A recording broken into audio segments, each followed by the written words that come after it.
테마로 정하고 있는 메시지 주제는 성경의 3대 언약입니다. 아브라함의 언약, 다윗의 언약, 레위의 언약. 이 3대 언약을 먼저 좀 살펴봤으면 좋겠다 싶었습니다. 가장 먼저 레위의 언약을 살펴보고 있는 중입니다. 1월부터 우리가 레위의 언약 살폈는데요. 레위의 언약이 무엇인지 살폈죠. 레위의 언약은 생명과 평강의 언약입니다. 사실 구약 성경이 끝나고 구약 성경을 끝내시면서 하나님께서 언급하셨던 언약이 있다면 레위 언약입니다. 말라기서에 하나님께서 이제 이스라엘을 향해서 선지자를 그만 보내고 너희를 멸절시키려고 한다. 그 까닭은 너희가 레위와 세웠던 내 언약을 파하였음이라 말씀하셨습니다. 그래서 레위 언약을 너희가 폐했기 때문에 나도 너희들을 더 이상 보지 않고 심판하겠다고 말씀하셨습니다.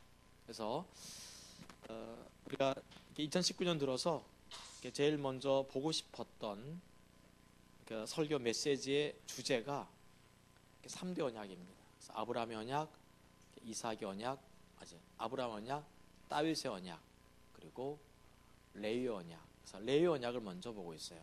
세 가지 봤어요. 레위 언약, 그 중요성과 레위 언약이 주어진 배경을 보았고, 레위 언약과 엘리야의 영에 대한 이야기를 살폈습니다. 오늘 어떤 얘기를 좀 살펴볼까 하다가 이 레위의 언약은 교회 회복과 연관되어진 언약이지요. 특히 레위의 언약이 주어졌던 그 배경이 무엇인가 하면 비느하스가 알다시피 모압 여자들과 함께 이스라엘 백성들이 우상 숭배에 빠졌을 때 하나님의 거룩한 질투를 품고 그들을 죽이면서 하나님께서 비느하스에게 주신, 즉 레위의 자손들에게 주신 언약이 바로 이 생명과 평강의 언약, 레위 언약이거든요. 결국 이 레위 언약이 성취되기 위해서는 우리 가운데 하나님의 질투가 부어져야 됩니다. 특별히 교회 회복을 향한 하나님의 거룩한 질투가 부어져야 됩니다. 그래서 오늘은 교회 회복과 연관되어진 하나님의 질투를 살펴보면서 레위 언약 그 4번째 시간을 열겠습니다. 알겠죠?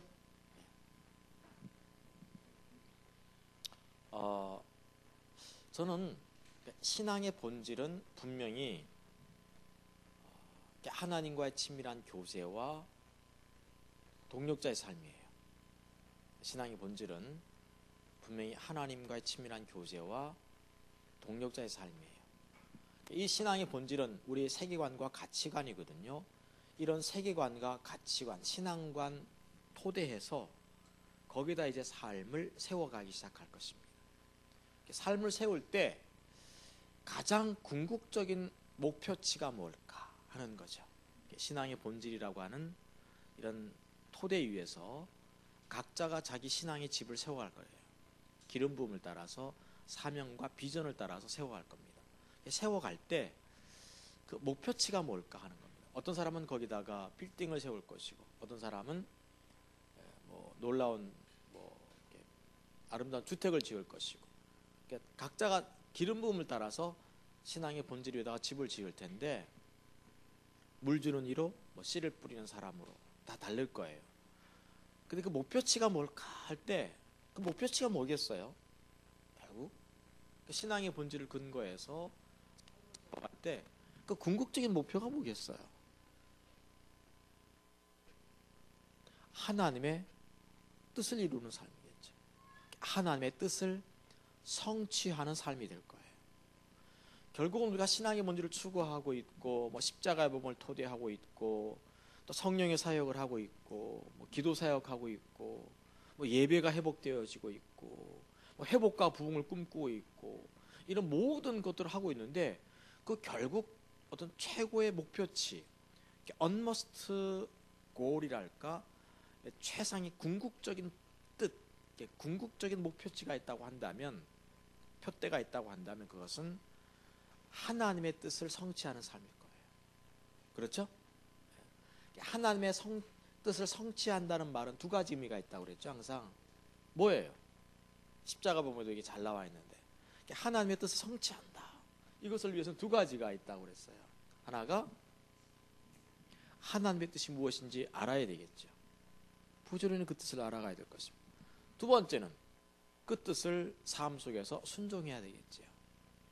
그래서 이런 하나님의 뜻과 목적을 알고 그것을 순종하는 가운데 하나님의 뜻을 이루어드리고 성취하는 것, 이것이야말로 우리가 신앙의 본질을 토대하고 십자가의 몸을 토대하여 세워지고 예배를 회복하고 회복과 부흥을 꿈꾸면서 성령의 사역을 하고 서로 소그룹을 하고 뭐 이런 화요 집회를 다니면서 이런 모든 것들의 최고의 목표치는 언머스트 목표치, 그러니까 언머스트를 최상 궁극적인 그렇게 표현하면 되겠나요? 영어를 하시는 분들, 언머스트 비전이랄, 가장 궁극적인 최상의 그 목표치는 하나님의 뜻을 결국 이루어드리는 거예요. 어떻게 확인할 수 있냐면 예수님의 일생을 딱 보면 금방 알 수 있지 않습니까? 예수께서 이 땅에 딱 오시면서 하신 말씀이 나는 내 뜻을 이루려 함이 나를 보내신 이의 뜻을 이루려 함이라고. 결국 예수님께서는 이 땅에 태어난 이유가, 예수님이 이 땅에 태어났다면 좀 이상하지만 이 땅에 오신 이유가 아버지의 뜻을 이루어드리기 위함이라고. 정확하게 명확하게 선명하게 이야기하고 있어요. 우리가 이 땅에 태어나서 아버지의 뜻을 이루어드리지 않고 있다면 그 의미 없어요. 우리가 알고 있는 십자가의 복음, 우리가 이렇게 근거하고 있는 신앙의 본, 이게 무슨 의미가 있겠어요? 우리가 꿈꾸고 있는 회복과 부흥, 이게 무슨 의미가 있겠어요? 결국은 하나님의 뜻이 하늘에서 이루어진 것처럼 이 땅에도 이루어지지 않고 있다고 한다면, 그렇죠? 예수님께서 이 땅에 오셔서 내가 이 땅에 온 것은 내 뜻을 이루려 함이 아니라 나를 보내신 아버지의 뜻을 이루려 함이라, 이렇게 명확하게 얘기하고 있어요. 그렇죠? 사역을 하실 때도 그랬어요. 아들은 아무것도 수술할 수 없다고. 아들은 아버지가 무엇을 하신 주시하의 그 뜻을 주목하게 보면서 아버지가 하고 계신 일을 나도 하는 것뿐이라고. 그리고 아버지는 아들을 사랑해서 그 아버지의 뜻과 목적이 무언가를 아들에게 보여주신다고. 이제 마지막 십자가를 지기 전에도 예수님께서는 이렇게 말씀하시고 있어요. 아버지여, 내 뜻대로 마옵시고 아버지의 뜻대로 마옵시고. 이 땅에 오신 사건부터 사는 사건, 마지막 죽을 때까지 우리 예수님은 목표치가 분명하게 있었어요. 당연히 신앙의 본질이 근거가 돼 있죠. 복음이 근거가 돼 있어요. 백성을 사랑하는 긍휼의 마음도, 올바른 마음 자세도 항상 우리 예수님은 올바른 게 다 있었어요. 근데 그 목표치는 항상 뭔가 하면 아버지의 뜻을 이루어 드리는 거예요. 2019년 열렸어요. 여러분 어떻습니까? 아버지의 뜻을 이루어 드리는 건가요? 아버지의 뜻을 이루어 드렸으면 좋겠어요. 그것만 될 수만 있다면 얼마나 좋겠어요. 그렇죠? 예수님은 자기만 그렇게 사신 것이 아니라 제자들에게도 똑같은 걸 명령하죠. 항상 예수님은 자기가 먼저 사셨고 제자들에게 주문하시지 않습니까? 너희도 그렇게 살아 하면서 예수님께서 제자들에게 가장 먼저 가르치신 것이 기도지 않습니까? 기도의 본을 먼저 보여주셨거든요. 너희가 기도하는 삶을 살아야 돼 하시면서 제일 먼저가 뭐예요? 아버지의 이름이 거룩히 여김 받으시라. 이 예배한다는 거잖아요. 하나님께 예배하는 거죠. 하나님의 이름이 거룩히 여김 받으시고, 두 번째가 하나님 나라가 우리 가운데 임하게 해달라고. 하나님의 통치, 지배, 다스림, 나를 빚으심, 나를 인도하심, 그분이 나의 왕되심, 나를 지배하심, 나를 하나님의 거룩한 주권 앞에 나를 몰아세우심, 하나님의 통치와 지배가 내게 이루어지게 해달라고 돼요. 그래서 예배하고 주의 이름이 거룩히 여김을 받는 그 예배 가운데서 하나님 나라가 우리 가운데 임해서 나를 통치하고 지배하고 다스려서 결국 세 번째 우리 예수님께서 기도하시는 것은 그래요. 하늘에서 하나님의 뜻이 이루어진 것처럼 이 땅에서 이루어지게 해달라고 기도하라고. 제자들에게 기도의 첫머리부터 말씀하기를 하나님 영광에 살아. 그 이름이 거룩히 여김 받고도 살아. 그리고 말이야, 결국 그 결과로 하나님 나라가 임해야 돼. 그리고 그 결국은 하나님의 뜻이 이루어져야 돼. 맞죠?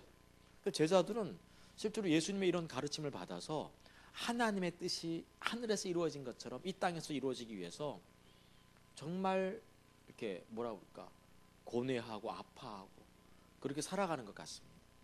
저는 바울 같은 경우를 보면 이게 뭔지를 선명하게 볼 수 있어요. 바울 같은 경우 보면 바울은 얼마나 하나님의 뜻이 하늘에서 이루어진 것처럼 이 땅에서 이루어질 때 얼마나 구체적으로 이루어지길 바랬는가 하면 사도 바울이 한마디만 딱, 사도 바울은 항상 하나님의 뜻 이걸 굉장히 많이 말이에요. 예를 들면 로마서 12장 1절 딱 하면 너희는 이 세대를 본받지 말고 오직 마음을 새롭게 함으로 하나님의 온전하시고 기뻐하시고 거룩하신 뜻이 무엇인지 사도 바울 같은 경우는 항상 이 세대와 우리를 구별시키면서 거룩한 삶을 살되 결국 그 뜻을 분별하라는 거예요. 우리가 거룩하게 살아가지고 그 뜻을 분별하지 못하면 의미가 없는 거예요. 그분이 뭘 기뻐하는지, 뭐가 온전한 것인지, 뭐가 하나님께서 이렇게 원하시는 것인지 이런 뜻을 분별하라는 거죠. 우리 인생이 하나님의 뜻을 분별하고 살 수 있으면 얼마나 좋겠어요. 아멘. 이 뜻이 보이지가 않아요. 요즘은 이게 설교에 백그라운드 음악까지 나와요. 할렐루야. 감사합니다. 하나님의 뜻이 좀 이루어졌습니다. 근데 우리 그 뜻이 잘 몰라. 얼마나 바울 같은 경우는 그 하나님의 뜻이 구체화되어 있는가를 이렇게 보면 알 수 있어요. 사도 바울이 맨 마지막에는 로마를 거쳐서 이렇게 처음에 고린도, 로마, 그 다음에 스페인 가는 것이 바울이 목적지였지 않습니까? 바울 같은 경우는 이렇게 얘기를 하고 있어요. 내가 고린도 교회, 로마라든가 고린도 교회다가 이렇게 얘기할 때 내가 너에게 들리지 않는 것이 주의 뜻이다. 그러나 하나님께서 원하시면 너희 가운데 거해서 약 며칠간 머물 다음에 은사를 나눠준 다음에 그리고 하나님이 나를 로마라든가 스페인으로 보내주기를 바랍니다. 이렇게 얘기해요. 그러니까 바울은 어디를 들리냐 들리지 않느냐도 하나님의 뜻이 있는가 없는가를 찾고 있었어요. 점심때 커피 마시러 갔거든요. 이 커피 전문점을 지금 내가 카페를 가는 게 주의 뜻인가 아니? 나 묻지 않고 가요. 저는 커피 마시러 가자 이렇게 나가요. 우리는 그래요. 우리는 바울은 어디 들렸다가 며칠 머물면 거기 들리지 않는 것이 주의 뜻인가 보다. 거기도 교회거든. 다 교회고 다 바울을 기다리고 있어요. 다 바울이 와서 집회해 주기를 바라고 있거든요. 근데 바울은 그 고린도 교회 로마 교회에 있으면 어떤 때는 들리는 것이 주의 뜻이고 어떤 때는 들리지 않는 것이 주의 뜻. 곧바로 어디를 가는 것이 주의 뜻이고 곧바로 가지 않는 것이 주의 뜻이 아닌 거예요. 이렇게 정확하게 바울 같은 경우는 선명했어요. 어디 가고 안 가고가.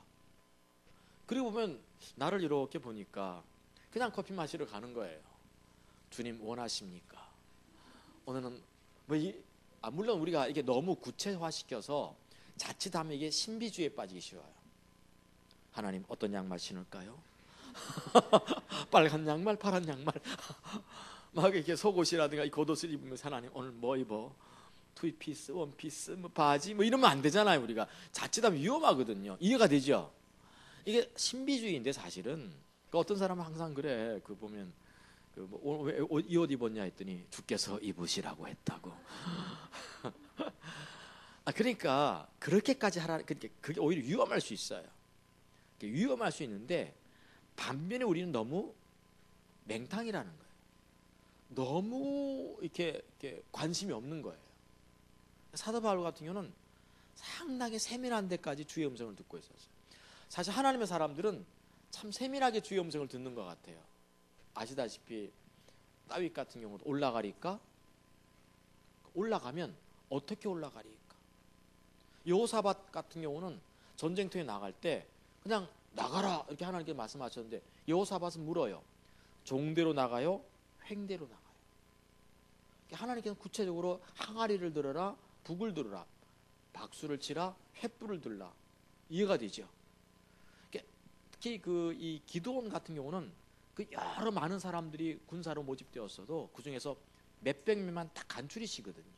심지어 물을 어떻게 먹는 어떤 이런 모습에서까지. 이걸 보면 우리 하나님의 뜻을 성취시켜드리는 삶이야말로 우리 결국은 그 일을 이루어드리는 거죠. 알겠죠? 근데 레위 언약이 바로 하나님의 뜻을 시켜드리는 삶이거든요. 우리 레위 언약이 바로 생명과 평강의 언약이거든요. 생명. 하나님께서 우리에게 함께 하셔서 임재하셔서 거하시면서 주도하시고 인도하시고 가르치시고 깨닫게 하시고 보게 만드시고 주의 뜻과 목적을 내게 알리시고 하나님께서 천사의 능력을 내게 경험케 만드시고 앞서 행하시면서 나를 대신해서 적군과 싸워주시고 여기까지 인도하시고 도와주시고 뒷받침하시고 하나님께서 배경이 되어주셔서 하나님께서 모든 걸 처리하시고 이끌어 가시는 가운데 하나님의 위대하심을 알리시어서 그 영광을 직접 받게 만드시는 이 놀라운 이 생명력, 이 생명 함께 하시면서 주께서 일을 이룰 때 이걸 생명이라고 하는데 실제잖아요.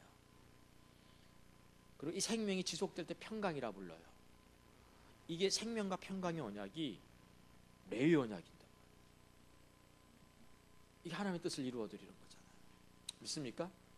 솔직히 내게 생명과 평강이 없는데 주의 뜻을 이루어드릴 수 없어요. 그렇죠? 그래서 하나님의 뜻을 성취시켜드리는 이 과정 가운데 레위 언약이 우리 가운데 이루어졌으면 좋겠어요. 나도 하나님을 경험하지 못하는데 누구에게 하나님을 경험하게 할 수 있겠어요? 그래서 전 이제 이렇게 얘기하면 어떤 사람들은 그렇게 생각하기 쉬워요. 야, 그럼 나는 뭐야? 이게 뭔가 나하고는 거리가 자꾸 멀다고 생각하지 마시기를 바랍니다. 알겠죠? 우리하고 다 가까운 거예요. 이번 5월달에 캐나다에 건너간 제 친구 겸 내 동생 겸 나보고 형이라 불러. 개원이 형. 근데 학교 동기예요. 근데 2살 어린데도 친구죠 뭐. 근데 30년 전에 캐나다 건너갔는데 이번에 30년 만에 와요.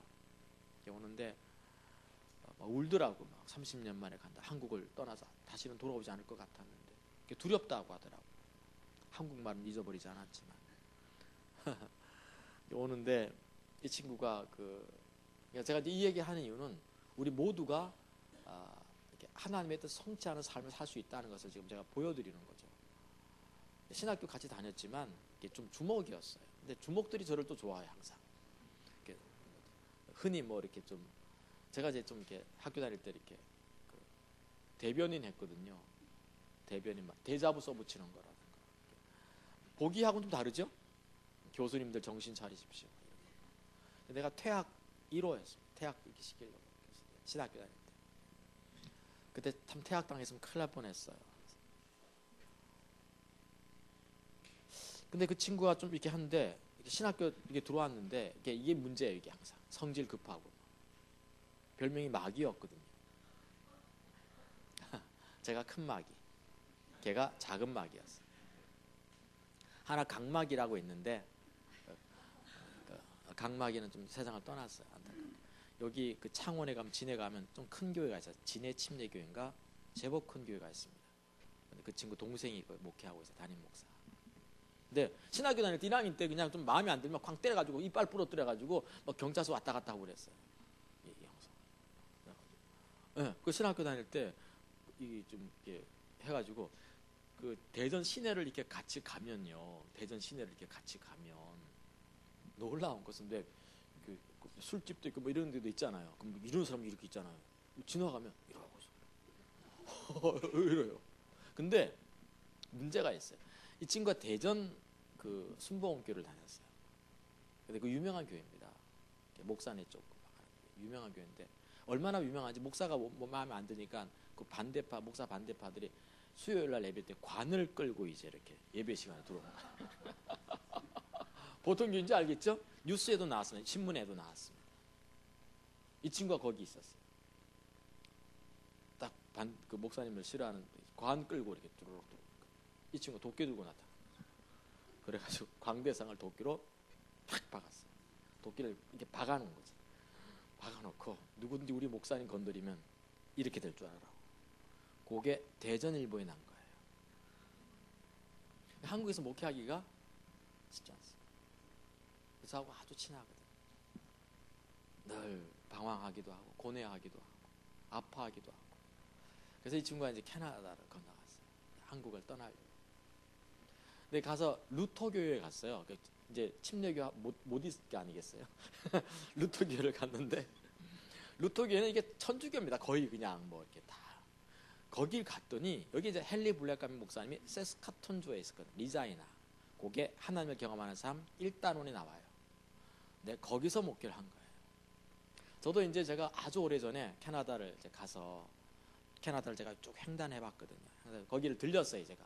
그러니까 그 마을이 신기해요. 옛날에 황야의 무법자 같은 데 보면 가운데 거리가 휑하게 비어 있고 가운데 이렇게 양쪽으로 집들이 이렇게 쭉 있고 그래서 장고가 딱 나타나가지고 그 거리가 그게 우편엽소로 나왔어요. 그 거리가 그 도시가. 근데 그 우편엽소에 그대로 그게 실려 있어요. 거기서 영화도 촬영하기도 하고 옛날 모습 그대로. 그리고 거기 루터교가 있어요. 그러니까 루터교가 찬양하죠. 예배하잖아요. 이 친구가 순복음 출신에다가 또 이거에다가 가니까 어떻게 목회를 하겠어요? 이렇게 이게 막 뒤집어지는 거예요. 예배가. 그래가지고 막 갑자기 얘가 할렐루야 하면서 막 그냥 나와가지고 막 이 캐나다 그 독일계 캐나다 사람들인데 막 그냥 머리 휘둘 쥐나 이렇게 해버린 거예요. 아멘. 근데 거기서 너무 좋아하는 거예요. 그동안 다들 막 이러고 앉아 있고 뭐 그런 시골에는 또 특히 그 백인들이 그 뭐 목회자들이 안 옵니다. 그래서 필리핀계, 동남아시아계가 주로 와서 목회합니다. 백인들은 그런 목회 안 오거든요. 근데 한국이 가가지고 막 할렐루야 불러 해가지고 막 그냥 찬양도 할 때 그냥 막 다들 막 이렇게 하니까 얘가 그냥 할렐루야 막 박수 치면서 하니까 이게 처음엔 적응이 안 되다가도 이게 진짜 좀 뭐 뜨겁잖아요 사람이. 너무 좋아하는 거예요. 떠나려고 해도 안 놓아줬어요. 그래서 제가 거기 갔더니 한국 사람이 없잖아요.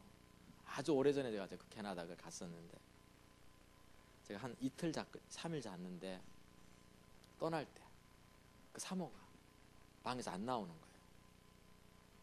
홈식이라고 고향병, 향수병이 온 거예요. 그래서 내가 딱 3일 지나고 가니까 못 견디고 있는 거예요. 한국말을 자유롭게 하는 거예요. 미치려고 하는 거예요. 그래서 안 나오, 내가 나중도 안 나왔어요. 울고 있어가지고. 그래서 이 친구가 30년 만에. 근데 그리고 거기 하다가 어디를 가면 캐나다 육군 군목이 됐어요. 결국은 또 육군 옷 입고 막. 그러다가 나중에 경찰 목사가 됐어요. 캐나다 경찰국. 근데 독보적인 존재가 지금 되어 있습니다. 왜냐하면 범죄가 일어났는데 거기는 총 쏘고 이런 데잖아요. 막 이렇게 하는데 인질 잡고 있는데 경찰들 꼼짝 못 하고 있는데 얘가 들어간 거예요. 들어가가지고 인질 풀어내고 거기 캐나다 뉴스를 타버린 거예요. 가지고 이게 뭐 이런 경찰 목사가 없는 거예요. 그래도 캐나다 경찰에서는 독보적인 존재예요. 그래서 이제 한국에 5월달에 와요. 저희 교회 올 거거든요. 그래서 제일 오자마자 저희 교회를 드릴 거예요. 그래서 나 이게 보면서 나는 무슨 생각하냐면 쟤는 하나님의 뜻을 이루어 줄 수 있을까? 나 그게 걱정이 됐어요. 제가 무슨 목사를 하겠냐? 이제 걔가 작은 막이 내가 큰 막이에요. 나도 만만치 않았거든요. 나는 이제 주로 교수들 막 그냥 이렇게 막 하고 있고 나를 좋아했던 친구들이 대부분 그랬어요. 되게 막. 저는 이제 막 대자보, 신문 이런 거 만드는 사람이었고 글로 막. 나는 이제 글로 좀 하는 김삿갓 같은 사람이고 이래요. 하나는 또 그 인목 하나 있는데 그 친구는 지금 뭐 하는지 모르겠어요. 항상 이게 뭐 해가지고 학장 총장실에다가 오줌을 넣어버린 거예요. 마음에 안 든다고. 거기 가서 항상 오줌 누고 나와. 그러니까 이게 총장님하고 학장님이 머리가 돌아가는. 참 희한한 친구들이 많았어요. 아멘. 근데 하나님의 뜻이에요. 그 망나니들이 나도 망나니였고 망나니인데 하나님이 다 이루어드릴 수 있어요. 그러니까 걱정하지 마세요. 알겠죠? 여주보 목사님 같은 분이 하나님의 뜻을 이루어드리고 뭐 이런 게 아니에요. 우리 모두가 다 갈 수 있어요. 저는 그걸 믿어요. 아멘. 신기하게도 하나님께서 그렇게 쓰시더라고요. 다 이렇게 하시더라고요. 곳곳에서 하나님 일을 하고 있는 거예요. 다들 지금. 그래서 저 신앙의 결국은 마지막 목표가 뭐지? 저는 그것이 하나님의 뜻을 성취해 드리는 거예요. 그러기 위해서는 먼저 주님의 이름이 거룩히 여김을 받으셔야 돼요. 예배가 되는 거죠. 이렇게. 신앙의 본질이 되는 거죠. 그리고 나서 하나님 나라가 내게 임해야 돼요. 그리고 그 결과 마지막에는 그 하나님의 뜻이 하늘에서 이루어진 것처럼 이 땅에서도 이루어져 가는 거죠. 아멘. 살다 보니까 참 좋은 친구들, 재미있는 친구들이 많아요. 아멘. 그래서 참 재밌고 인생이 이렇게 보니까 저도 그래요. 저도 젊었을 때 젊은 날의 초상은 항상 방황이지 않습니까? 저도 방황하고 목회를 할 것인가 말 것인가 막 이런 문제들. 왜 하나님 나를 안 도와주시나? 왜 내 인생은 풀리지가 않는 것인가? 그냥 왜 나는 돈도 못 벌고 있는가? 나보고 오라는 대로 왜 없는가? 막 이런 것들이 저도 이게 20대, 30대 때 계속 있었던 거예요. 저도. 그러니까 우리 뭐 안 목사님도 계시고 하는데 너무 힘들어하지 말라는 거죠. 다 우리 모두가 알겠죠?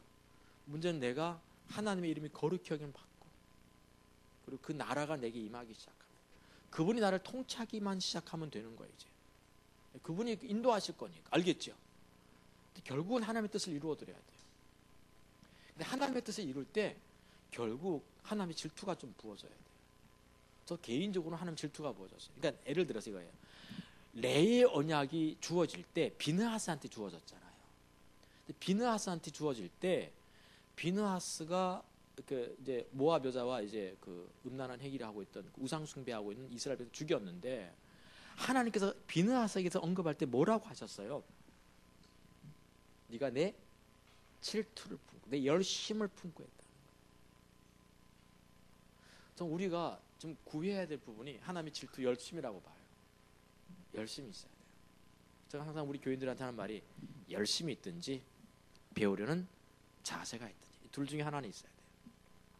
둘 다 있으면 훨씬 좋지만 둘 다 없다면 큰 문제죠. 하나는 있어야 돼요. 열심히 있든지 배우려는 자세가 있든지 열심히 있어야 돼요. 질투가 부어져야 돼요. 그래야지 뭔가 할 수 있어요. 나는 게으른 사람을 싫어해요. 난 내가 게으르기 때문에 전 게으른 사람 싫어합니다. 전 정말 게으르거든요. 그래서 우리 집사람 나보고 항상 게으르라고 그래요. 뭐 얼마나 내가 뛰어다니다 개케하다 죽어야 되냐? 막 하고 싶은 건 지금 막 많은데 나는 막 하고 싶은 건 많은데 체력이 딸려가지고 못 하거든요. 그래서 게으르지 말고 계속 우리가 좀 열심을 품고 살아야했으면 좋겠어요. 아멘. 자, 그러면 하나님의 질투가 어디에 부어지는 것을 좀 보면 내가 거기에 마음을 갖고 있으면 하나님도 그 질투를 부으실 것 같아요. 무조건 가만히 있어가지고 하나님 부를 부어주세요. 그럼 부가 옵니까? 아니잖아요. 하나님 저 가난한 사람들 데레사 수녀 같은 경우 보면 저 가난한 사람들 어떻게 해요? 어떻게? 하나님께서 그에게 부를 주시는 거예요. 이해가 되지 않습니까? 저 구제할 사람들 하나님 어떻게 하니까 하나님이 부를 주시는 거잖아요. 저 병든 자들 저거 어떻게 하니까 저게 치유의 능력, 기름 부음을 허락하시는 거 맞죠? 하나님께 뭔가 필요하니까 붓는 거지. 그냥 뭐 질투를 부어주세요. 그 질투가 오는 건 아니에요. 하나님께서 무언가를 부어주실 때에는 목적이 있고 필요가 있기 때문이거든요. 그래서 우리가 하나님께서 질투하시고 질투하는 대상들을 한 6가지 오늘 볼 텐데 그런 것들을 보면서 하나님 저들을 어떻게 하다 보면 내게도 뭐가 부어질까요? 저들을 향해서 하나님께 질투하신가 내게도 그 질투를 부어주시는 거겠죠. 그래서 6가지를 잠깐 볼 필요가 있어요. 왜냐하면 비느하스에게는 질투가 부어져 있었거든요. 그 질투를 갖고 이렇게 움직이니까 질투를 갖고 행동했더니 하나님이 거기에 생명과 평강의 언약, 레의 언약을 부어주시기 시작하신 거죠. 그래서 우리가 알다시피 치유의 기름 부분 어디에 많이 부어질까요? 가만히 치유의 능력을 안 부어주죠. 사람들에게 부어주실 거예요. 그렇죠? 그러면 누구한테 부어주실까요? 뭔가 가련한 인생들을 볼 때마다 현실 인식이라든가 자기의 어떤 영적 처지라든가 자기의 정체성, 자기의 하나님의 자녀됨 그런 것들을 모르는 사람들을 볼 때 안타까움을 가진 사람들에게 긍휼이 많이 있어요. 있습니까? 그래서 우리 가운데 이렇게 하나님께서 질투하는 대상을 6가지 살펴보면서 우리도 거기에 내 마음을 쏟기 시작하면 하나님이 그 뜻을 이루시기 위해서 내게 질투를 부으실 거라는 거예요.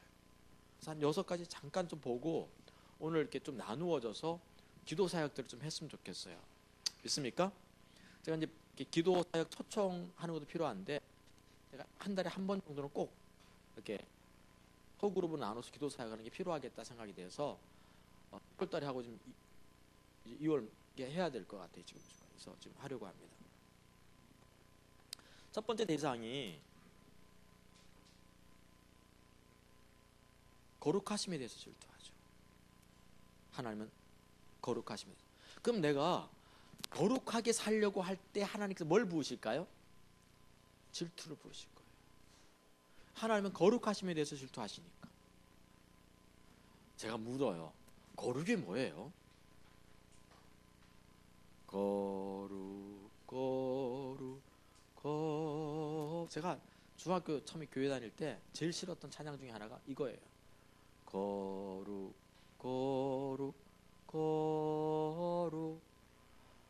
도도미미솔라솔 인가요? 우리 그 목사님이 40대 목사님이셨는데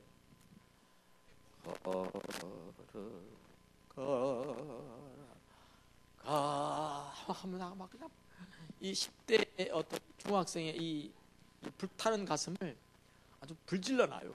그래가지고 대체 찬양을 그렇게 하냐. 40대인데 목사님이 막 숨 넘어가요. 이렇게 도도미미솔 하고 제가 목회하면서 안 불렀던 찬양이 거룩이에요. 안 불렀어요. 너무너무 힘들었어요. 근데 예배가 회복되고 나서 가장 많이 불렀던 찬양 중에 하나가 거룩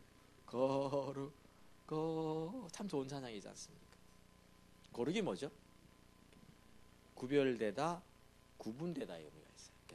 거룩하면 구별을 딱 생각하시면 되겠어요. 하나님은 구별되어진, 네가 거룩한 삶을 살라는 것은 구별된 삶을 살라는 거죠. 그렇죠? 그럼 구별되다가 뭐겠어요? 구별되다 이런 거죠. 영적인 분별력을 가지고 무엇이 참되며 무엇이 거짓이고 무엇이 하나님께서 기뻐하시며 무엇이 하나님께서 기뻐하시지 않는지, 무엇이 하나님의 온전한 것이며 무엇이 온전하신 것이 아닌지를 내가 구분하여 내 삶을 하나님께 온전히 드릴 때 이걸 우리는 거룩이라 불러요. 거룩이라는 말은 영적인 분별력을 가지고 무엇이 참, 무엇이 거짓, 무엇이 온전, 무엇이 온전치 않은, 무엇이 하나님께서 기뻐하시는 것, 무엇이 하나님께서 기뻐하시지 않는지를 구분하여 옳은 일에 내 삶을 들여가는 것, 이게 바로 거룩인 거죠. 그렇죠? 제가 이게 그냥 요즘 단어를 제가 다 풀이해요. 우리나라 국어사전에 이런 게 안 나와요. 왜냐하면 우리나라 국어사전은 책임감 있는 사람들이 국어사전을 펼치지 않은 것 같아요. 너무 속상한 게 내가 그 지난 토요일 날 설교 준비하다가 이렇게 찬사라는 말 있잖아요. 하나님께 찬사를 드린다. 맞습니까?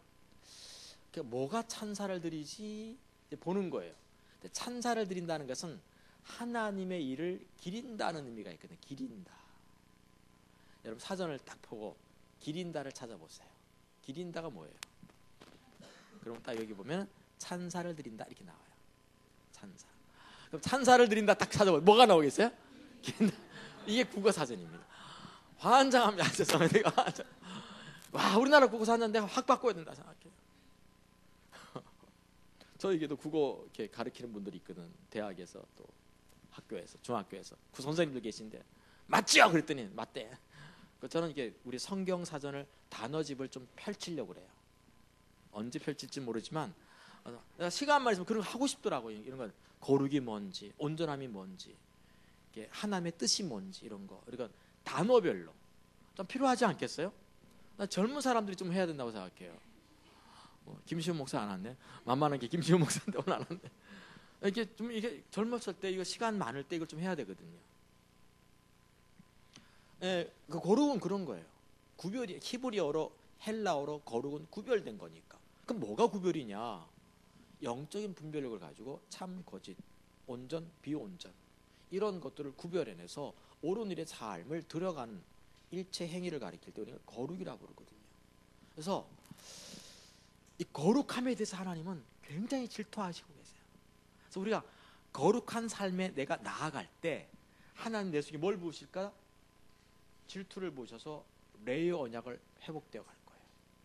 믿습니까? 샘플 좀 몇 개 달아봤어요.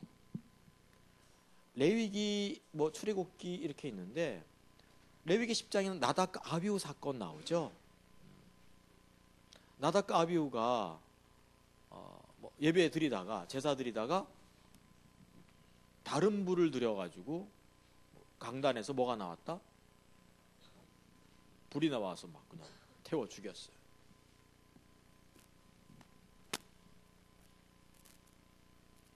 우리가 매년 겨울쯤 되면 수도가 한 번씩 터져요. 그냥. 그래서 작년에는 서울에 2월 달에 영하 20도가 10일 넘은 적이 있었거든. 작년에. 그러니까 너무 터진 거예요. 좀 넓으니까 막 다 터져가지고 난리가. 그래서 3월 달까지 2주인가 3주인가 본당에서 예배 못 드리고 우리 식당에서 예배 드렸어요. 금년은 이제 별로 춥지 않아가지고 넘어가나 싶었더니 토요일 날 갑자기 저녁 때 스태프들한테 전화가 와서 터졌습니다. 또 엘리베이터, 교회 엘리베이터 거기 또 물이 또 샌다고 졸졸졸 소리 난다는 거예요. 금년도 넘어갈 줄 알았더니. 이제 그러면서 이걸 어떻게 성도들한테 얘기를 해야 되니까 엘리베이터를 운행 못 한다고 하면서 여러분들 우리 교회가 살아있기는 있는가 봅니다. 늘 강단에서 물이 솟습니다. 그것도 콸콸콸콸.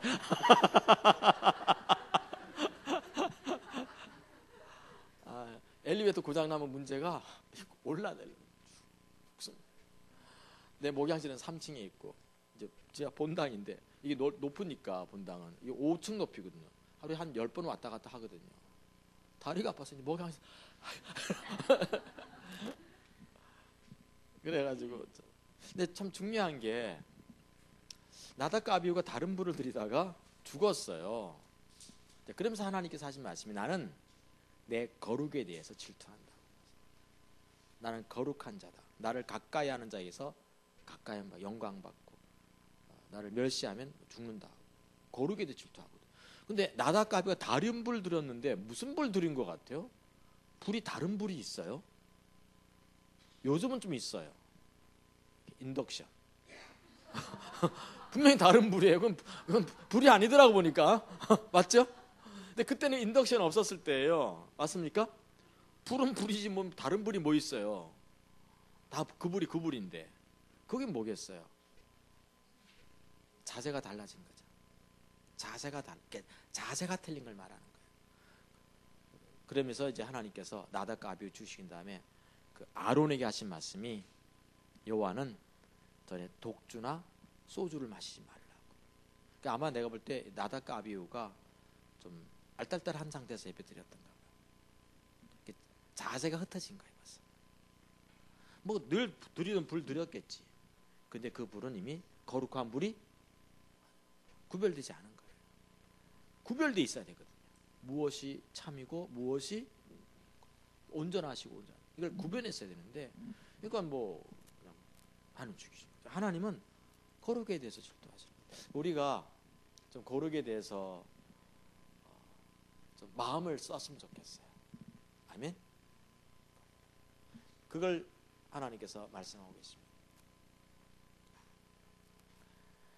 출애굽기 24장 보시면 나답과 아비후는 하나님의 영광을 본 사람들로 나와요. 그래서 하나님께서 시내산에 임하셔가지고 70명 나오라고 했을 때 나답과 아비후가 그 70명에 들어가가지고 영광을 보러 시내산 꼭대기 올라간 거잖아요. 그 영광을 쫙 봤는데도 불구하고 그들이 자세가 흩어진 걸 볼 수 있습니다. 그래서 영광을 많이 보면 볼수록 책임이 따른다는 거 꼭 기억하기 바랍니다. 알겠죠?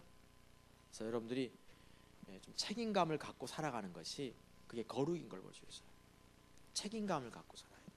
내가 하나님의 자녀면 자녀, 내가 목사면 목사, 이런 것으로서 내가 소그룹 리더면 리더, 오이코스 리더면 리더, 구역장면 구역장, 집사면 집사, 어떤 이런 책임감을 갖고 살아가는 것이 거룩인 걸 볼 수 있어요.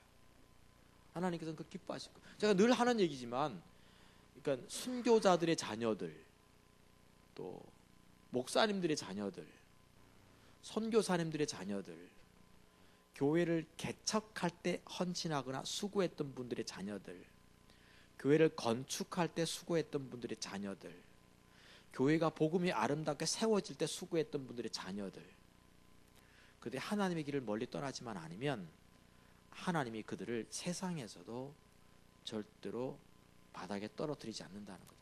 세워주십니다. 그렇죠? 선교사님들 자녀들, 순교사님들, 이게 순교자들의 자녀들 보시면 그들이 하나님의 길을 멀리 떠나지만 않으면 하나님께서 어느 정도는 책임져 주는 게 있어요. 성경에는 나옵니다. 그래서 전 그 개척교회 목사님들이라든가 이렇게 할 때 얼마나 힘들겠어요. 그러나 하나님께서 기억하실 것은 그 자녀들은 꼭 책임져 주세요. 신기하게 책임져 주는 게 있어요. 알겠죠? 성경이 보고 위로하는 것 같아요. 너는 잘 될 거야. 근데 하나님의 길을 떠나지만 않으면 대략 하나님께서 인도하시는 게 분명히 있어요. 알겠죠? 하나님이 그 하나하나 보시거든. 그들의 눈물과 헌신, 땀방울, 그 수고, 그 인내, 하나님 다 보고 계시거든요. 에베소 교회에다가 말씀하실 때도 하나님이 내가 네 수고와 인내와 게으르지 않은 거 내가 다 알고 있다고. 하나님은 알고 계시거든요.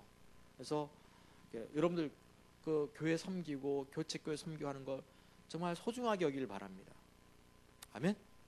교회를 위해서 눈물 흘리고 중보기도 하고 이런 것들요 절대로 하나님께서 그냥 두지 않습니다.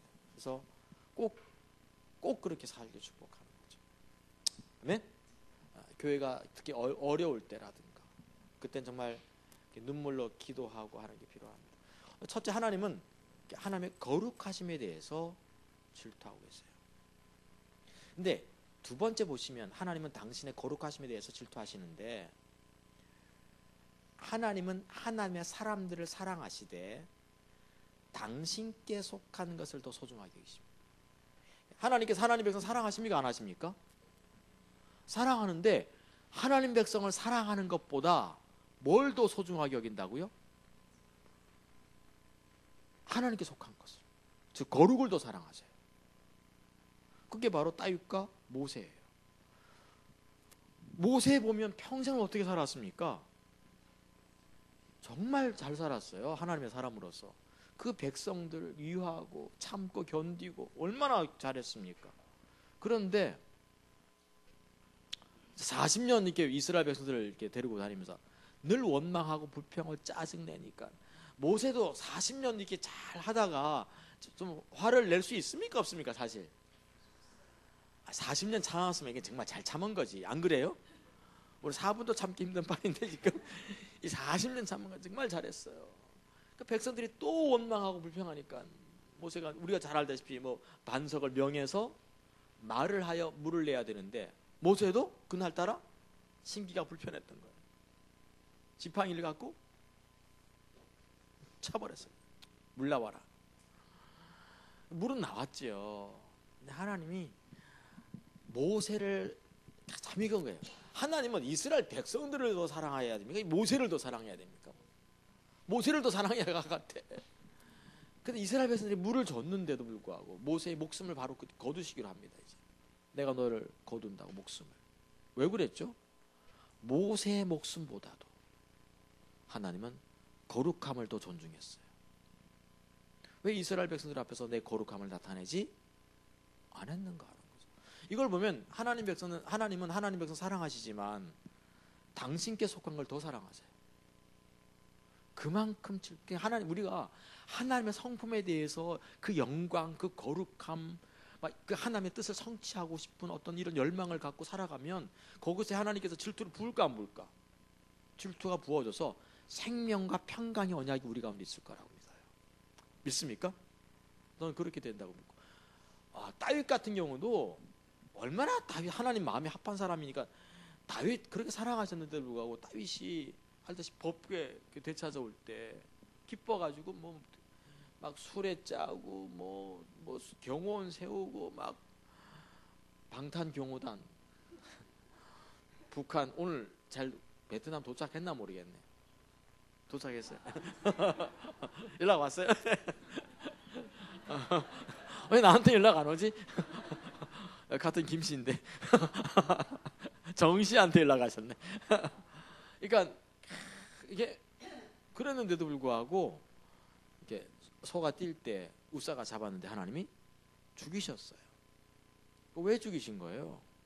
나중에 그 성경 제가 구절 써놨는데 역대상 15장 22절에서 13절에 보시면 세 가지가 있죠. 레위인이 해야 되고 몸을 성결케 해야 되고 그 다음에 어깨에다가 궤를 매야 되는 거예요. 그러니까 거룩이 부족한 거예요. 거룩하지 않았다는 거죠. 그러니까 하나님은 그만큼 거룩에 대해서 뭐라 그럴까? 질투하세요. 누구보다도 다윗보다도 다윗이나 모세보다도 하나님은 거룩을 더 존중히 여기셨어요. 소중히 여기셨어요. 우리가 거룩한 것을 추구하면 하나님이 정말 함께 하실 거예요. 믿습니까? 구별된 삶을 살기 원합니다. 두 번째 질투하는 대상이 있어요. 뭐 전에도 우리 몇 번 설교 자주 들었던 설교지만 한번 제가 이렇게 리마인드 시켜드리는 겁니다. 이렇게 다시 한번 재해석하면서 여러분들 머릿속에서 기억시키는 건데, 두 번째는 하나님은 하나님의 이름에 대해서 질투하세요. 여기 보면 하나님의 이름이 갖는 의미를 한 4가지 정도로 요약해놨는데, 하나가 인격이죠. 성품. 하나님은 당신의 인격에 대해서 질투하신다는 거죠. 하나님은 하나님의 임재에 대해서 질투합니다. 특히 임재 동그라미 하세요. 세 번째 영광 동그라미. 임재와 영광을 지금 우리가 설명하는 거예요. 하나님은 하나님의 임재, 그 이름에 대해서 질투하세요. 영광, 그 이름에 대해서 질투하세요. 또한 하나님은 하나님 언약에 대해서도 질투하시죠. 얼마나 질투하시는가 하면 알다시피 항상 우리가 기억할 것은, 적어도 우리 부산 화요 집회를 왔는데 5대 제국을 모른다 이러면 안 됩니다. 알겠죠? 이스라엘을 멸망시켰던 5대 제국. 요즘 책이 이렇게 조병호 박사님인가? 그 책은 저는 보지 않았어요. 네. 제가 읽을 틈이 없어요. 책은 샀는데. 아멘. 네, 제가 아직도 못 읽은 책이 있어요. 책은 사놓고서 목적이 이끄는 삶. 20년 전인가 30년 전에 나왔는데 책은 샀는데 아직은 못 읽었어요. 제가 독서할 시간이 없네요, 보니까. 그래서 좀 책들도 많이 보기 바랍니다. 근데 조병호 박사 같은 경우는 영국에서 공부한 거로 제가 알고 있고, 비교적 건실하게 역사를 성경과 짝지어서 풀어가시는 것 같아요. 제가 강의를 한번 딱 들은 적이 있었거든요. 자, 근데 목소리가 좀 나쁘더라고. 이게 보면 이스라엘 5 제국이 멸망시켰는데, 하나가 아수르, 바벨론, 페르시아, 그다음에 알렉산더. 또 알렉산더는 그리스, 마케도니아라고 이야기해요. 바울이 보았죠, 마케도니아 사람을. 그리고 어디요? 로마. 요 5대를 딱 봐야 돼요. 주전 722년에 아수르가, 세계사인 아시리아입니다. 이라크가 멸망시켰고, 남쪽 유다를 이제 주전 586년에 바벨론이 멸망시켰고, 세계사에는 바벨론 제국이 몇 개 나옵니다. 그래서 어느 바벨론인가 하면 신바빌로니아 제국이라고 있어요. 주전 586년. 이렇게 해서 이때가 이라크가 되겠습니다. 이라크가 옛날에 아시리아라고 불리기도 하고 바벨론이라고 불리기도 했어요. 아시리아가. 옛날 우리 한국도 고려, 조선 그렇게 불리던 것처럼 그게 불렸어요. 자, 근데 알다시피 바벨론이 이스라엘을 완전히 멸망시킨 다음에 바벨론 땅, 바그다드까지 이제 이라크 땅까지 이스라엘 백성을 전부 다 끌고 간 거예요. 자, 끌고 갔는데 알다시피 느부갓네살 왕은 바벨론 느부갓네살 왕은 하나님을 잘 좀 경외했던 사람이었지만 그 자식들이 문제가 가서 하나님이 바벨론을 멸망시키기로 하시고 어느 나라를 일으키신다? 페르시아를 일으키십니다. 아까 우리 예배 회복 때 잠깐 언급했는데, 그 당시 세계 정세가 어떻게 되냐면 2 제국이 세계를 다스렸어요. 양분화해서. 하나가 메데, 하나가 바벨론. 이렇게 2 제국이 있었어요. 성경에도 보면 기억납니까 안 납니까? 에스라, 느헤미야 이런 데 보면 메대에서 누가 나타나서 맞죠? 메대라는 큰 나라가 북방에 있고요. 그다음에 이제 이라크, 이란 요쪽에 거기는 이제 그 바빌론이 있었어요. 근데 알다시피 제가 가끔 하는 얘기입니다만 메대에 한 장군이 있었는데 그게 고레스였는데 세계사에는 사이루스라고 합니다. 여러분들이 사우디아라비아, 이란, 두바이, 아랍에미리트 뭐 이런 데 쭉 가면 누구를 만나야 되는가 하면 사이루스를 만납니다. 항상 사이루스 동상이 이렇게 많습니다. 터키 같은 데 가도 마찬가지고. 근데 메대한 제국이 사이루스인데 저기 그 한 장군이 사이루스, 이순신 장군 같은 사람이요. 공을 많이 세웠더니 누가 힘들다고? 선조 대왕이 힘든 거예요. 이게 아주 이순신 장군 때문에 아주 선조가 힘들었던 것처럼 메대 왕이 힘들었어요. 그래가지고 이제 어느 날 불러가지고 장군 좀 쉬시오 해가지고 고을을 하나 줬는데 성읍을 줬는데 그게 페르시아라고 하는 바사라고 성경이 나오죠. 바사라고 하는 조그만 성읍을 준 거예요. 우리나라로 말하면 저 남쪽이니까 부산은 그나마 좀 큰 거 아니겠어요. 어디 통영에 어디 그냥 좀 준 거예요. 그러니까 이 고레스가 이렇게 이렇게 군대 몇 명 이끌고 통영까지 통통 거리면서 그 상처를 안고 왔을 때 그날 밤 잘 때 하나님이 나타나신 거죠. 하나님은 절묘하게 나타나신 거예요. 나타나서 고레스 그러니까 누구요? 나는 여호와다 해가지고 이제 대화가 시작된 거예요. 근데 여호와란 신은 유태인이 하나님이신데 왜 나에게 나타나신 겁니까? 했더니 이제 하나님이 너하고 딜하고자 왔다. 그래서 네가 속상하니까 일어나서 메대 쳐라, 바벨론 쳐라. 내가 승리를 안겨다 주겠다. 대신에 네가 모든 제국을 멸망시키고 세계를 제패하고 나면 내 백성을 고향 땅으로 돌려보내라고 했어요. 이때가 주전 539년이 되겠습니다. 자, 그래가지고 이게 고레스가 그 다음날 딱 일어난 거예요. 일어나가지고 군사를 모집했더니 몇 명 됩니까? 안 됩니까? 몇 명 안 되죠. 그래 여호와를 믿고 바벨론 쳤어요. 이겼을까 졌을까? 이게 세계사의 신기한 전쟁 중에 하나죠. 그래서 이겼어요. 주전 539년 11월 달에 되겠습니다. 겨울 초입에 딱 승리 맞추고 나서 전부 다 이스라엘 백성들을 모집해 시켰어요. 바그다드 쪽으로 모인 다음에 뭐라고 얘기합니까?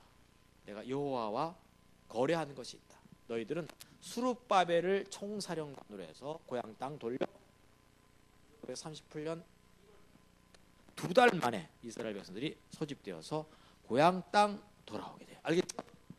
그래서 세 차례에 걸쳐서 고향 땅으로 이제 돌아오게 되는데 놀라워요. 할렐루야. 하나님은 참 역사를 주관하시고 있는 게 느껴집니까? 안 느껴집니까? 고레스는 하나님 믿는 사람 아니었거든요. 근데 하나님이 성경에다 고레스라는 이름이 나오면서 고레스는 주전 538년 사람이에요. 근데 고레스라는 이름이 어디에 나올까요? 성경? 이사야는 몇 년에 쓴 겁니다. 주전 722년. 다시 말해서 고레스가 태어나기 150년 전에 성경에다가 고레스가 태어난다고 써서 그래서 성경 예언서인 거예요. 150년 후에 태어날 사람의 이름을 어디다 기록해놔? 성경에 기록해놔. 기가 막힙니까? 안 기가 막힙니까? 이런 게 멋지지 않아요? 이럴 때 박수가 좀 나오고 막 이래야 되는 건데 성경은 정말 기묘한 책인 거예요. 이게 150년 후에 태어날 사람의 이름이 나와 있어요. 고레스라는 사람이 이사야서에. 그래서 고레스가 결국 바빌론 쳤지요. 그 다음 바로 메대 쳤어요. 그래서 전부 다 이렇게 승리를 거두고 온 세상을 전부 다 통일했어요. 통일시키고 나서 고향 땅으로 전부 다 이스라엘 백성을 돌려보낸 거죠. 알겠죠? 대단한 겁니다. 근데 사실은 조금 역사 좀 공부하는 게 좋아. 역사를 좀 이해하는 게 좋아요. 다 고향 땅으로 돌려보냈지만 돌아간 사람이 많을까? 안 돌아간 사람이 많을까? 안 돌아간 사람이 더 많습니다. 왜냐하면 아수르가 주전 722년에 이스라엘을 멸망시켰을 때 열지파를 멸망시킵니다. 근데 아수르는 바벨론하고 좀 달라가지고 이 나라가 잔인한 정책을 폈어요. 자, 내가 왜 여기까지 내려왔지? 예. 잔인한 정책을 펴가지고 열지파를 흩어버립니다. 흩어진 자들을 가리켜 우리가 흔히 뭐라고 부릅니까? 디아스포라라 불러요. 디아스포라. 가끔 등장되는 단어입니다. 근데 두 지파 남았는데 그게 주전 586년에 바벨론에서 멸망을 당하는 두 지파를 끌고 두 지파를 돌려보내지만 사실 이제 나이 들고 좀 뭐 좀 이렇게 하고 70년 살다 보니까 좀 고향 땅 가기보다는 그냥 거기 눌러 앉고 이런 사람이 더 많았어요. 고향으로 돌아온 사람 많지 않아요. 그래서 디아스포라가 더 많은 거죠, 원래가. 이래가지고 이제 뭡니까? 그 다음에 알렉산더가 이제 들어오게 되고 로마가 들어와서 주 73년에 완전히 멸망을 시켜요. 전 세계 이스라엘 백성들이 이렇게 살다가 주 73년입니다. 이때가 로마가 멸망을 시켰는데 이탈리아가 멸망을 시킨 거죠. 그리고 나서 이제 제2차 세계대전이 벌어집니다. 그래서 디아스포라, 이 유태인들을 히틀러가 죽이기 시작했어요. 공식적인 통계는 전 세계 300만 명 살고 있다고 나왔는데 그중에 150만 명을 죽인 거로 나와요. 비공식적인 통계는 600만 명 살고 있는데 300만 명 죽인 거로 나옵니다. 유태인들을 막 그냥 막 가스실 같은데 막 아우슈비츠 이런 어떤 그 막 수용소 같은 집어넣고 막 그냥 다 죽인 거예요. 그냥 그렇게. 맞습니까? 그래가지고 그 사람들 그냥 땔감으로 쓴 거예요. 그냥 팔 집어넣고. 그러니까 그 유태인들을 살려낸 그 독일인 사람이 하나 있어요. 유명한 사람인데 누구죠? 예? 신이 시원 사람이세요. 신들러. 그러니까 신들러 리스트 이거 정말 귀한 사람인 거죠. 그러니까 독일은 그래서 정말 그렇게 못된 짓 한 거에 대해서 정말 유태인에게 사과하고 용서를 구하고 유태인이 아무리 욕을 해도 가만히 있었거든요. 근데 일본은 아무 얘기 뭐 하면 뭐 그냥 지그들이 잘했다. 정말 이러면 안 되거든요. 일본이. 하나님께서 참 이렇게 은혜를 입혀서 깨닫게 보게 만들어 주셔야 돼. 맞죠? 그래서 이제 그래가지고 이제 2차 세계대전이 벌어졌는데 히틀러가 막 죽이고 있는데 유태인들이 막 유엔 뭐 미국, 영국, 프랑스에다가 막 서신 보내가지고 대사 보내가지고 살려달라고 다 죽게 생겼다고. 도와줍니까 안 도와줍니까? 안 도와줍니다. 야 이게 안타까워서 유엔도 안 도와줍니다. 그래서 이게 부글부글 끓기 시작한 거예요. 유태인들이. 근데 이제 미국이 이겼어요. 결국 이기고 나서 이제 유태인들이 유엔 미국에다가 부탁을 하나 하죠. 서방 세계에다가 우리가 국가가 없다 보니까 너무 많이 죽었다. 그러니까 우리가 좀 살 수 있는 땅을 달라. 그래가지고 이제 뭡니까? 땅을 주되 좋은 땅을 달라고 하면 주겠어요? 안 주겠어요? 안 주겠으니까 늪지대를 하나 달라고 그러죠. 그 늪지대가 텔아비브가 되겠어요. 텔아비브를 달라 했는데 유엔에서 허락합니다. 그래서 아랍 연맹도 아랍 국가들도 어떻게 합니까? 중동 지역 국가들도 저 늪이니까 유태인들이 몇 명 살다가 떠나겠지 싶어서 그냥 살라고 그랬죠. 근데 텔아비브가 그 이후에 세계에서 가장 아름다운 해변가가 되었어요. 우리 목사님들이 텔아비브 해변가를 쭉 한번 거니셨죠? 저와 같이 거닐었습니다. 그래서 텔아비브를 이게 되니까 아랍이 화딱 이게 1948년입니다. 이게 2000년 동안 거의 국가가 없이 이제 이렇게 하다가 이제 1948년에 독립을 한 거예요. 국가가 땅을 얻은 거예요, 그냥. 근데 알다시피 아랍이 화딱지가 날까 안 날까? 저 늪 땅을 뭘로 바꾼 거예요? 너무나 아름다운 저 황무지 같은 늪 땅을 아름다운 낙원으로 바꾸는 거예요. 화딱지가 나가지고 이제 1960년 알다시피 6억의 인구가 600만 명이 살고 있는 이스라엘을 침공합니다. 6억이 600만 명. 할렐루야. 이건 100명이 하나만 죽이면 돼. 근데 이스라엘이 6일 만에 이겼어요. 그러니까 6일 전쟁이라고 하죠. 참 신기하잖아요. 참 이게 하나님께서 이렇게 그 이스라엘은 참 신기한 부분이 이렇게 있어요. 하나님께서. 근데 내가 여기 나는 이게 좀 튀다 보면 어디로 튀어가지고 문제가. 그러니까 자 아까 아수르 그 다음에 바벨론 맞습니까? 바벨론 그 다음에 페르시아. 그래서 주전 538년에 이스라엘 백성들이 돌아오기 시작해요. 이제 그때부터. 주전 536년에 성전을 이렇게 지대를 낳는 거죠. 2년 만에. 그때 주전 536년이거든요. 근데 자 이스라엘 백성들이 끌려갔는데 70년이 지나가고 있었어요. 노예 생활 70년이면 어떨까요, 되게? 바닥바닥인 거예요, 그냥. 바닥바닥. 회복될 기미가 전혀 보이지 않았어요. 이스라엘 백성 자기들끼리 보면서도 우리가 언제 회복되겠냐. 심지어 어떤 그게 뭐라 그럴까 그 이야기가 회자되기 시작했냐면 워낙 엉망되니까 이스라엘 백성이 우리가 하나님 믿었는데 수천 년 동안 아브라함 때부터 하나님 믿었는데 잘된 게 있냐? 아브라함 때 좀 반짝하더니 뭐 이 모세 여호수아 때 약간 반짝하더니 블레셋한테 440년 동안 사사기 시대를 거치지 않았냐? 사사기 시대 거쳐가지고 이 다윗 때 약간 또 반짝거리더니 그 다음에 뭐 여러 나라들에서 늘 침공당하지 않았냐? 이제는 아수르한테 망하고 이제는 바벨론한테 끌려가 노예로 끌려가지 않냐? 그러니까 차라리 무슨 얘기가 회자되겠어요? 하나님 믿지? 말자. 그럼 믿어봤자 맨날 홀홀 이게 살짓이냐 이게. 차라리 누구를 믿자는 거예요? 바벨론의 신을 믿자는 거예요. 바벨론의 신을 믿자고 딱 나선 거예요. 느부갓네살 왕 봐봐라. 얼마나 위대하냐. 하나님께서 그걸 들었을까 안 들었을까? 화딱지가 안 하신 거예요. 하나님. 느부갓네살 왕이 꿈을 꿨어요. 바벨론의 왕이. 이 이라크의 왕이 지금의 이라크입니다. 이라크의 왕이 꿈을 꾼 거예요. 사담 후세인이가 쿠웨이트를 지금부터 30년 전에 침공할 때 나는 더 킹 오브 느부갓네살 왕이라고 그래요. 내가 느부갓네살 왕의 환생이라 불렀어요. 그래가 조지 W 부시가 조지고 부셔본 거예요. 그냥. 어디 감히 하나님께서 할렐루야. 그러니까 이게 참 느부갓네살 왕, 느부갓네살 왕이 섬기는 신을 섬기자고 그랬어요. 꿈을 꿨는데 느부갓네살 왕이 무슨 꿈을 꿨어요? 성경 좀 읽기를 축복합니다. 아멘. 거대한 신상이 하나 떡 꿈에 나타난 거예요. 그랬더니 머리에는 금이 있고 가슴에는 은이 있고 배에는 구리가 있고 이 양다리는 이런 거대한 신이 딱 나타난 거예요. 그러니까 이게 뭐냐는 거예요. 지금 느부갓네살 왕 거기에 어떤 이 점술가들도 있고 뭐 이렇게 꿈을 해석하는 사람도 있는데 아무도 풀지를 못했어요. 그때 다니엘이 풀어주는 겁니다. 금, 뭘 상징하는 거지? 금, 왕을 상징합니다.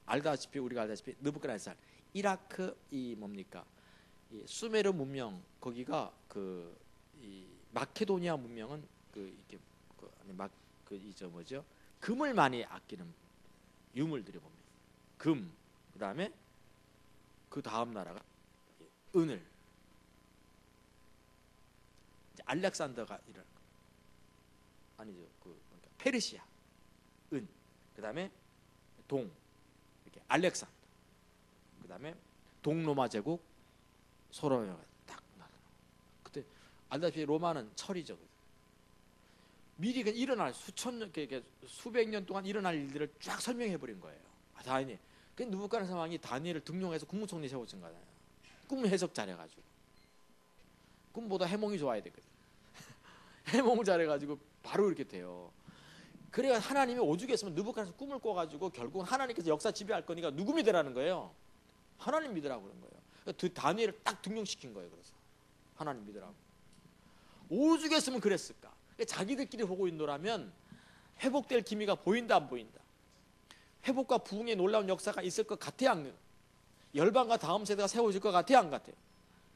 옆 사람 보세요. 열방과 다음 세대가 세워질 것 같아요? 21세가 저 사람 눈에 담겨 있어요? 하나님의 뜻이 성취될 것 같아요? 아이고. 자기들끼리 보면 한심한 거예요. 그때 알다시피 에스겔 36장에서 하나님이 이렇게 에스겔에게 딱 나타나가지고 하는 말, 에스겔이잖아요. 뭐 하나님, 그러니까 나타나서 뭐라고 했습니까? 내가 너희를 회복할 거야. 내가 회복할 텐데 회복하는 까닭은 내 이름 때문이에요. 내 영광, 내 명예, 이름 갖는 의미가 내 임재를 회복할 거라고. 성전 지으라고 하는 말이 결국 뭡니까? 임재를 회복하고 싶으신 거죠. 그래서 고레스를 보내신 거잖아요. 나중에 임재. 근데 사실 에스겔이 내가 볼 때 하나님께서 회복하겠다는 걸 말씀하셨을 때 에스겔이 믿었을까 안 믿었을까? 성경에 나오지 않아요. 보고 있느라 우리 꼬라지가 한심한 꼬라지인데 갑자기 하나님은 회복이 줄 거라는 거죠. 역사를 주관하고. 그러니까 자기들끼리 보고 있으면 무슨 회복이야. 그때 하나님께서 에스겔에게 어떻게 하셨죠? 이제 이걸 아시는 분에게 하죠. 어떻게 하신 거예요? 하나님이 에스겔에게 하신 게 있어요. 우선 저기서 그 경품권 드려요. 협찬이 들어와가지고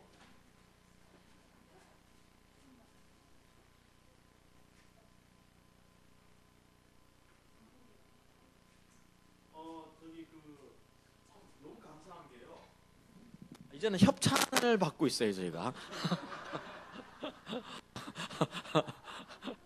예, 모 교회로부터 갑자기 오늘 협찬이 들어와가지고 상당히 내가 원래 경품으로 드리려고 했던 어떤 이런 액수보다도 한 10배 정도 높은, 우리 저 집사님 나와주시죠.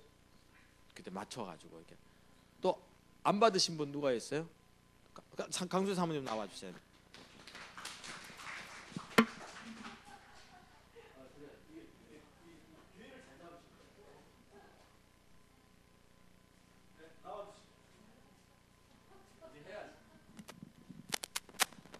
나와주십시오. 안 받으실래요? 안 받으실 게 아니네. 난 또 안 받으시는 줄 알고. 감사합니다. 우리 협찬은 우리 저기 정재철 목사님께서 이렇게 주셨습니다. 감사합니다. 협찬을 또 받겠습니다. 이렇게 TV 뭐 자동차 뭐 다.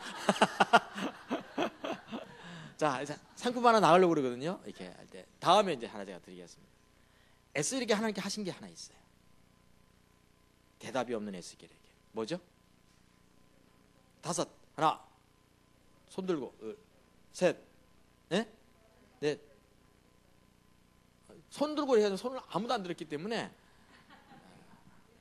땡입니다. 좀 드리고 싶었는데 난 정말 드리고 싶어요. 이게 질투가 부어져가지고 36장에 이게 서로들 이게 자기들 모습 보니까 도무지 회복의 기미가 보이지 않는데 하나님께서 그 에스겔을 데리고 이제 간 곳이 37장 골짜기였죠. 골짜기에서 마른 뼈다귀. 자기들끼리는 마른 뼈다귀였는데 이게 살겠느냐. 에스겔이 대답합니까 안 합니까?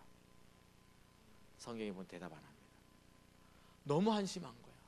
저게 어떻게 살아? 그때 하나님이 생기를 불어넣어서 하나님의 뜻을 성취할 수 있어요.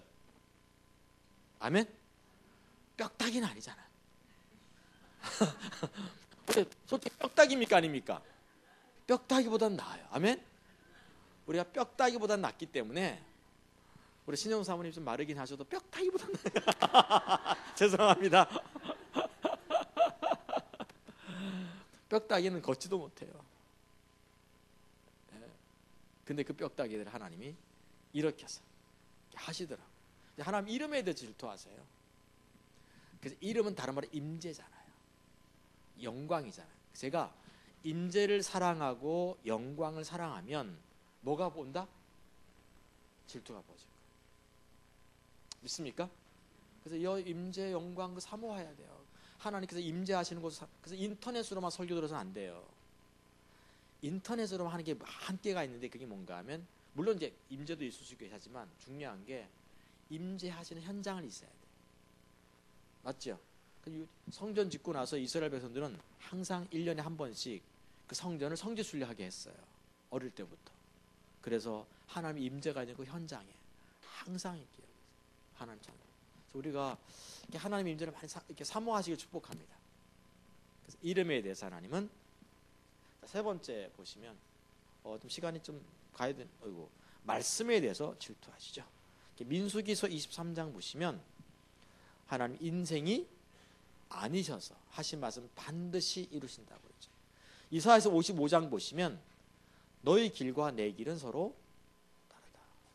하나님의 말씀이 입에서 나가면 그냥 헛되이 돌아오는 법이 없다. 분명히 말씀하십니다. 마태복음 5장 18절에도 보시면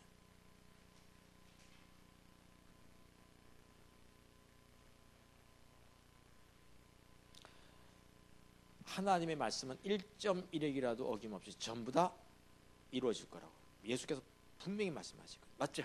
하나님은 말씀에 대해서 질투하시고, 그럼 여러분들이 말씀을 뭐 아침부터 사모하고 말씀 앞에 정직하게 직면하여 서고 말씀 앞에 떠는 자세로 살아가고 이렇게 하다 보면 하나님이 정말 하실 거예요.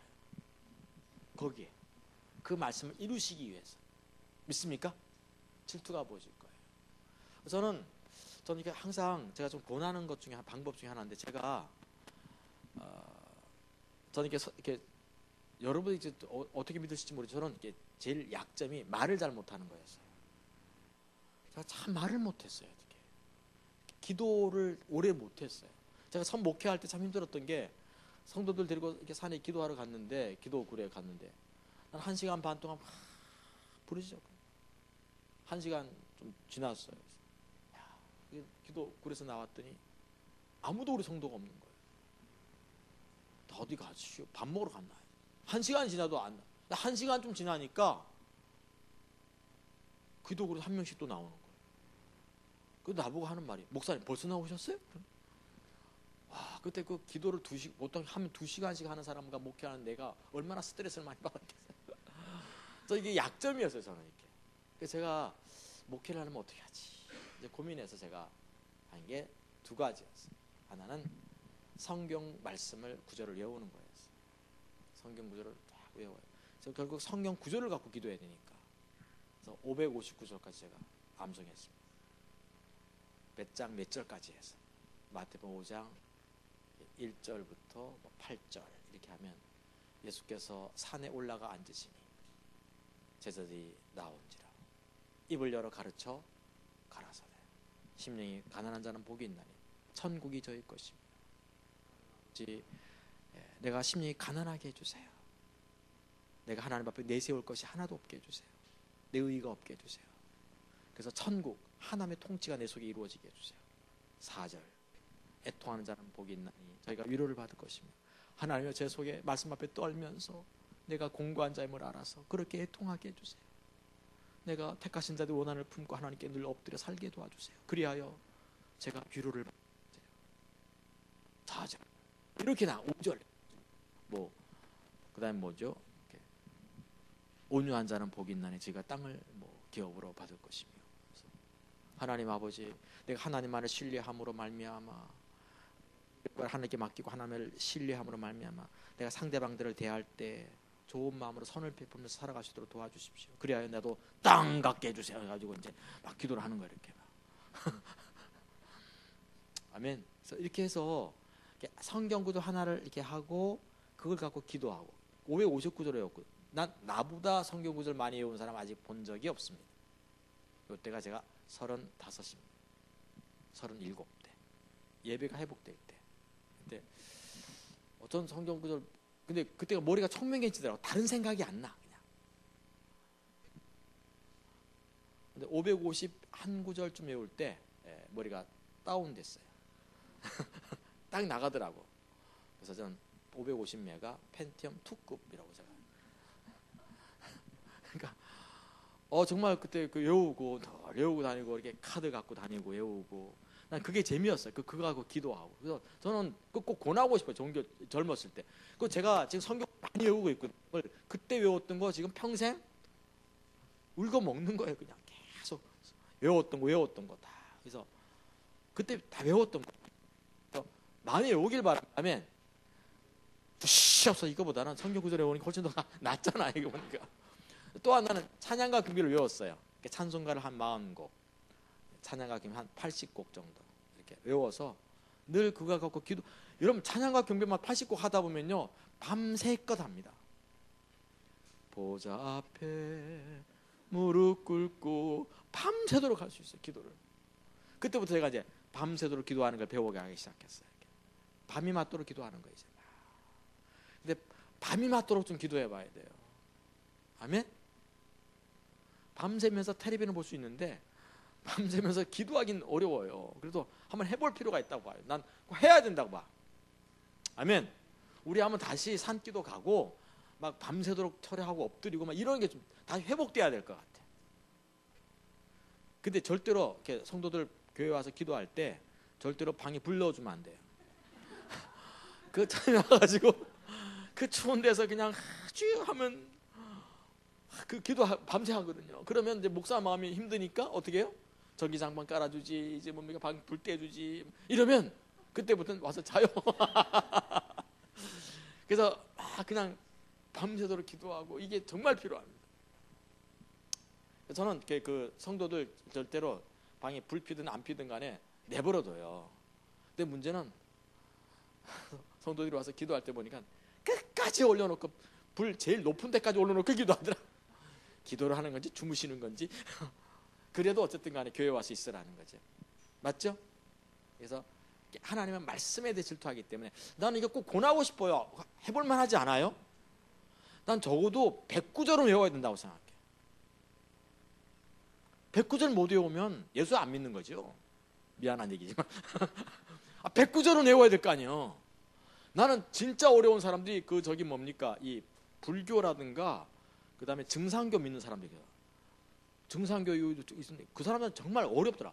마하바냐 바라밀타 신경가민가 안가 뭐 이렇게 어려운지 몰라. 이게 한국말도 아니고 중국말도 아니고 막 이상하게 막 그 한자 어려운 걸 외우고 있는 걸 보면 우리는 너무 쉬운 것 같아요. 예수께서 가라사대 어려운 것도 없어요. 근데 제가 이제 힘든 게 뭔가 하면 저는 개혁판으로 외웠는데 개정판이 나와버렸네. 그래서 저는 개정판을 싫어해요.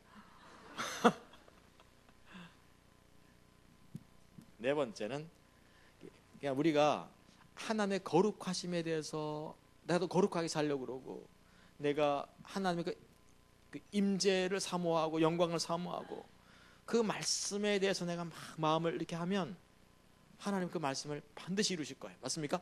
질투로 이루실 거예요. 네 번째는 몸된 교회에 대해 질투하시죠. 성대.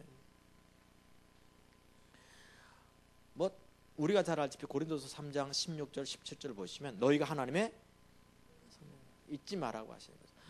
심지어 고린도 교회 같은 경우는 진짜로 하나님께서 질투하셨어요. 그래서 성만찬 함부로 먹고 마셨다가는 죽어요.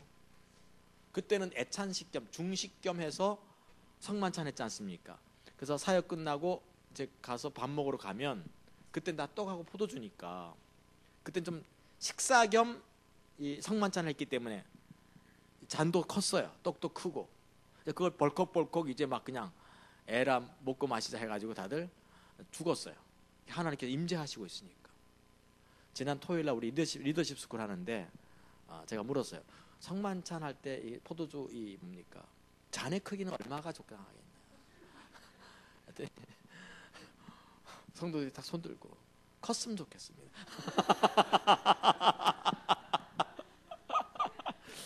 이야, 여러분 성만찬 잔이 좀 컸으면 좋겠어요? 여긴 그래도 참 좋다. 할렐루야. 서울하고는 다르네 분위기가. 어떤 분은 기도도 안 하고 영적 그런 분이 있어요. 그냥 어떻게 부인 따라 교회도 와. 근데 성만찬 할 때는 제일 먼저 나왔다.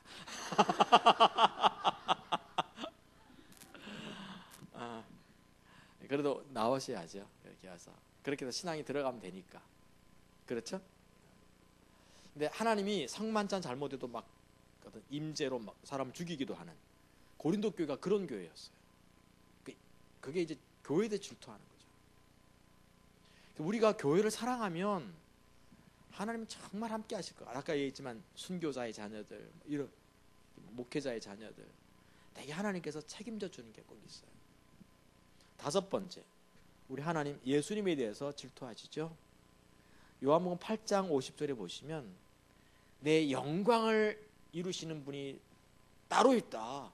내가 내 영광을 이루는 게 아니라 하나님이 내 영광을 이루실 거라고. 나를 영화롭게 하시는 분은 하나님이시라고. 그만큼 하나님은 예수님께 대해서 질투하시죠. 빌립보서 2장 5절 이하에도 보시면 예수님께서 아버지의 뜻을 이루려고 하니까 항상 뜻이 아버지의 뜻을 이루려고 하니까 예수님의 이름을 어떻게까지 높입니까? 하늘에 있는 자보다 더 높게 질투하시고 있어요. 그래서 우리가 예수님을 더 사랑해 가면 사랑해 갈수록 하나님은 우리 속에 뭘 부어주실까요? 질투를 부어주시고. 그래서 저는 이렇게 신앙의 본질이 서 있으면 질투가 부어진다고 봐요. 질투가 안 부어졌다. 그 말은 무슨 말이겠어요? 예수님을 사랑하지 않는 것이 있어요. 저는 분명히 그렇게 질투가 좀 부지런했으면 좋겠어요. 할렐루야. 부지런했으면 좋겠어요. 그래서 저는 우리 집사람이 그래요. 당신은 이렇게 어디 가만히 있지를 못하는 사람이라고. 다다다다다다 다녀야 돼. 뭐든지 해야 돼. 뭐든지 하고 있어야 돼. 할렐루야. 어쨌든 막 하고 다니, 막 뭘 해야 돼 우리가. 무기력하게 있으면 안 되고. 자, 6번째, 하나님은 누구에 대해 질투하시자고요? 마태복음 12장에 보시면 성령을 뭐라 그럴까 근심케 하거나 성령을 아프게 하면 모든 죄는 용서받지만 성령을 속이거나 하실 때 용서받지 못한다. 하나님 성령님에서 질투하십니다. 야고보서 4장 4절과 5절에도 보면 성령이 시기하기까지 우리를 사모한다고 그러거든요. 그래서 중요한 부분은 하나님은 성령에 대해서 질투하시고 계세요. 지금. 그러니까 성령이가 동행하는 삶을 살려고 하면 하나님께서 내게 뭘 보여주실까요? 질투를 붓는 거예요. 하나님의 뜻을 이루시게끔 하시겠어요. 6가지 살폈거든요. 이 모두가 근데 교회 회복과 연관이 있어요. 비느하스에게 이게 있었던 거예요. 이 질투를 갖고 했더니 레위 언약을 부어주셨어요. 왕 같은 제사장을 세워주신 거죠. 그래서 우리가 하나님의 거룩하심에 대해서 마음을 좀 쓰길 바랍니다. 하나님의 임재와 영광을 더 사모하길 축복합니다. 하나님의 말씀을 묵상하면서 그 가운데 자기의 삶을 세우기를 축복합니다. 몸된 교회를 더 사랑하십시오. 예수님을 더 닮아가고 더 사랑하십시오. 성령님과 더 동행하시는 삶을 사시기를 축복합니다. 자, 그렇게 될 때 하나님 뭐가 부어진다? 질투가 더 많이 부어질 거예요. 할렐루야. 이게 우리 가운데 좀 실제로 부어져서 살았으면 좋겠어요. 저는 이게 아까 우리 김동환 목사님 이렇게 저는 이 광고라는 말을 좀 쓰지 않고 뭘 좀 쓸까 좀 돼. 저는 이게 교회에서는 교회 소식 안내거든요. 그냥 교회 소식을 안내해드리겠습니다. 그다음에 광고하니까 좀 이상하지 않아요? 좀 그 느낌이. 그래서 말을 자꾸 바꿔가야 돼요. 그래서 저는 소식. 근데 하나님께서 지금 하시는 일들 중에 하나가 중국에서 보면 어쨌든 그 시진핑 주석 들어서고 작년 2월 달에 종교법 개정되면서 선교사들이 전부 다 추방당했어요. 한국인 선교사들. 제가 알고는 중국인 선교사들, 한국인 선교사들 다 추방당해가지고 지금 한국에 와 있어요. 자, 근데 중국에서 우리를 더 필요로 하고 있어요. 지금. 믿습니까? 무한 지역일 좀 열리기를 바랬는데 무한 지역이 열려서 다음 주에 무안에서 집회에 있어요. 박교선 목사님과 정황식 목사님 들어가세요. 김정은이 무안 지나가서 들어간 거잖아요. 지금 베트남에 아주 큰 도시거든요. 거기서부터 남쪽 이렇게 동남쪽 지역 중국을 이렇게 전파할 수 있어요. 서남쪽에 광서성인데 광서성에 다음 주 들어가나요? 다음 주 들어갑니다. 정지수 목사님 들어가시죠. 하나님이 서남쪽, 동남쪽을 열으시는 거예요. 그동안 한가운데 있었던 시안과 북경을 여셨거든요. 저 북쪽에 하얼빈하고 심양 쪽을 여셨어요. 제일 내가 관심사가 남쪽이었거든요. 남쪽보다 약간 위에가 안위성 쪽 상해 쪽인데 그쪽은 이미 여셨어요. 그 남쪽이 지금 안 열려 있었는데 이제 남쪽을 여시는 거예요. 지금 그게 다음 주, 그 다음 주에 하나님 우리를 더 필요로 하세요. 지금 중국에서 와달라는 곳이 많아요. 상해도 가야 되지, 뭐 여기저기 다 가야 되는데 못 가고 있어요. 이게 하나님께서 이제 우리 새물교 선교회가 지금 추구하고 있는, 따르고 있는 이 방법을 하나님 쓰시는 것 같아요. 지금 현재 치고 나오고 가는 거. 그래서 우리가 할 일은 많은데 이제 하나님의 질투를 품고 가야 될 것 같아요. 아멘. 이런 6가지 이런 질투를 품고 움직이면 하나님이 놀랍게 십자가 복음을 확산시키리라고 저는 그렇게 믿습니다. 아멘. 저는 그렇게 해야 된다고 봐요. 그래서 우리가 하나님의 뜻에 우리의 마음을 두면 하나님이 그걸 더 잘하라고 우리에게 이것저것을 더 주실 거라고 믿습니다. 믿습니까? 우리 찬양하고 아니다. 찬양할 아니고 소그룹 나누기로 했죠. 좀 표를 좀 주실래요? 세 그룹 나눠서 전체를 기도 사역 하시면 안 됩니다. 오늘 5시까지 할 텐데 전체로 그 기도 사역하시면 안 되고, 예, 지금 한 60명 좀 왔으니까 20명씩 가시면 되겠습니다. 요즘은 좀 인원이 더 늘어서 감사해요. 할렐루야. 좀 더 많이, 제가 볼 때 좀 아쉬운 게 한 80명만 넘으면 되겠더라고요. 대개 어느 교회든지 80명이 항상 탄력이거든요. 처음에는 30명이 탄력이고, 그 다음에 50명이 탄력이고, 그 다음 80명만 넘으면 교회는 되게 지속적으로 성장해 가는 법이거든요. 그래서 내가 좀 아쉬운 게 80이에요 지금. 우리가 80선만 통과할 수 있으면 참 좋고, 20명만 도우면 돼. 죄송합니다. 이런 인원 얘기해서. 정황신 목사님 조입니다. 신영숙, 자, 존칭 상냥하게 서길수, 김기쁨,